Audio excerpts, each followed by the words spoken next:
কুমারী মেয়ের সাথে মিলন করে বেশি মজা নাকি যে মেয়ের কুমারিত্ব নেই তার সাথে মিলন করে বেশি মজা?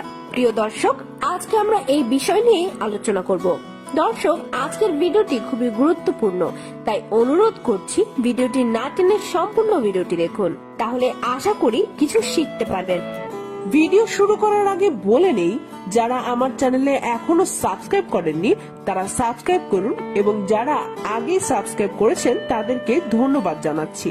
এক নারী দর্শক প্রশ্ন করেছেন, আপু, কোনো মেয়ে যদি তার বিয়ের আগে কুমারিত্ব হারায় তবে কি তার স্বামী মিলন করে একই রকম মজা পাবে যেমনটা কুমারী মেয়ের সাথে করলে পাওয়া যায়?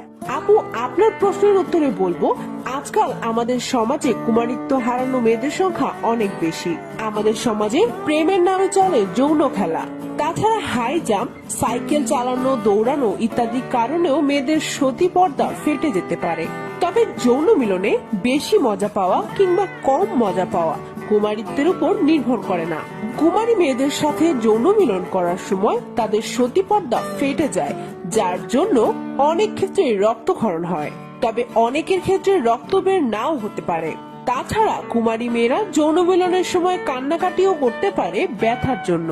যাদের কুমারিত্ব নেই তাদের অধিকাংশের মধ্যেই কোনো লক্ষণ দেখা দিবে না। অধিকাংশ পুরুষই চায় যে তার স্ত্রী কুমারী হোক। কোনো মেয়ে যদি বিয়ের আগে কুমারিত্ব হারায় তবে সে নিজেকে কুমারী প্রমাণের জন্য নানা ধরনের ছল চাতুরি করতে পারে। তাই অনেক সময় বোঝাই যায় না যে মেয়েটা কুমারী কিনা। কুমারী মেয়েদের স্পর্শ করলেই তাদের শরীরে যে কম্পন লক্ষ্য করা যায় সেটা আর কেউ কিন্তু নকল করতে পারে না। তবে একটা কথা বলে রাখা ভালো যে মেয়েদের কুমারিত্বের উপর যৌন মিলনের মজা নির্ভর করে না, সেটা নির্ভর করে স্বামী স্ত্রীর সম্পর্কের উপর, তাদের আবেগের অনুভূতির উপর। তাই পরিশেষে বলা যায়, কুমারী মেয়ে কিংবা কুমারিত্ব হারানো মেয়ের উপর মিলনের মজা নির্ভর করে না। প্রিয় দর্শক, আশা করি বিষয়টি বুঝতে পেরেছেন।